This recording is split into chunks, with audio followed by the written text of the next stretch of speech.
एक आदमी ने अपनी गर्लफ्रेंड के शरीर पर टनों अमेरिकी डॉलर बांध दिए। उसका मकसद था चोरी किए गए पैसे को सुरक्षित बाहर ले जाना। जब अवेई ने आखिरी कुछ लाख डॉलर अपनी गर्लफ्रेंड के पेट पर बांधे तो शियो मेई तुरंत एक गर्भवती महिला का रूप ले ली और आराम से एयरपोर्ट पहुंच गई, जबकि अवेई उसके पीछे पीछे चलते हुए आसपास की स्थिति पर नजर रखे था। अच्छी बात यह रही कि शियो मेई का भेष बदलना सफल रहा। वह आसानी से पहली जांच पार कर गई, लेकिन जब अवेई की बारी आई तो गड़बड़ हो गई। उसे सुरक्षा कर्मियों ने वहीं रोक लिया, क्योंकि अवेई पहली बार देश से बाहर जाने के लिए आवेदन कर रहा था। इसलिए सुरक्षा कर्मियों ने उसके पासपोर्ट की जानकारी ध्यान से जांची। जब उन्होंने पुष्टि कर ली कि सब कुछ सही है, तब उसे आगे जाने दिया। जल्द ही दोनों आखिरी गेट के पास पहुंच गए। अब बस इस सबसे अहम जांच को पार करना था और वे 400 मिलियन अमेरिकी डॉलर लेकर विदेश में ऐशो आराम की जिंदगी जी सकते थे। लेकिन अनहोनी हो गई। जैसे ही शियो मेई ने जांच के स्टील गेट पर कदम रखा, अचानक तेज अलार्म बज उठा। जैसे ही गर्भवती महिला का वेश धारण किए शियो मेई ने सुरक्षा जांच पार की, अचानक तेज अलार्म बज उठा। आवाज सुनते ही अवेई डर के मारे पसीने पसीने हो गया। उसे लगा कि छुपाकर रखे गए अमेरिकी डॉलर का राज खुल जाएगा। लेकिन हैरानी की बात यह थी कि अलार्म का कारण शियो मेई की गर्दन में पहना हार था। हार उतारने के बाद वे आसानी से सुरक्षा जांच पार कर गए। किसी भी अनहोनी से बचने के लिए दोनों बाहर निकलने की ओर भागे। जैसे ही उन्हें एहसास हुआ कि अब वे डॉलर को खुलकर खर्च कर सकेंगे, दोनों के चेहरे पर मुस्कान आ गई।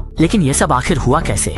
असल में कुछ दिन पहले अवेई हमेशा की तरह स्केटबोर्ड पर ऑफिस से घर लौट रहा था। वह गिर पड़ा, लेकिन संयोग से उसे एक बख्तरबंद गाड़ी लूटने की योजना मिल गई। उस समय लुटेरों को इस बारे में पता नहीं था और वे योजना के अनुसार ड्यूटी पर तैनात गार्ड को रिश्वत दे चुके थे। शुरुआत में अवेई उस योजना की सूची को फेंक देना चाहता था, लेकिन माता पिता के जुए के कारण हुए भारी कर्ज और दादी की यूनिवर्सिटी की लाखों की फीस का ख्याल आया तो वह तुरंत दुविधा में पड़ गया। थोड़ी सोच विचार के बाद उसने आखिरकार जोखिम उठाने का फैसला किया। अगले ही दिन उसने अपने कुछ करीबी दोस्तों को ढूंढ लिया और तय किया कि डकैती करने वालों के पता चलने से पहले ही वे लोग कैश वैन को लूट लेंगे। जल्द ही उन्होंने अभ्यास कर सुनिश्चित किया कि उनकी कार्रवाई में कोई चूक न हो। फिर अंडरग्राउंड मार्केट से हथियार खरीदे। जब तैयारियां पूरी हो गईं, तो वे हथियार लेकर तेजी से कैश वैन रोकने पहुंच गए। जैसा कि उम्मीद थी, खरीदे गए सुरक्षा गार्ड ने कोई विरोध नहीं किया और वे कैश वैन से अरबों डॉलर लेकर चले गए। इस घटना के बारे में जब सरगना सांबियाओ को पता चला तो वह गुस्से से उबल पड़ा और तुरंत ही कैश वैन लूटने वालों के खिलाफ पूरे शहर में मारने का हुक्म जारी कर दिया। बहुत जल्दी लगातार जांच पड़ताल के बाद आखिरकार शक की सुई अवेई पर आकर टिक गई। लेकिन चालाक अवेई को इसका आभास हो गया था। उसने अपनी गर्लफ्रेंड शियाओ मेई के साथ तुरंत पैसे लेकर भागने की योजना शुरू कर दी, जिससे शुरुआत में दिखाया गया दृश्य घटित हुआ। जब सांबियाओ अपने गुर्गों के साथ अवेई के घर पहुंचा, तब तक बहुत देर हो चुकी थी। इस समय तक अवेई और शियाओ मेई पहले ही विदेश भाग चुके थे और उन्होंने ऐशो आराम की जिंदगी जीना शुरू कर दिया। यहीं पर फिल्म भी समाप्त हो जाती है।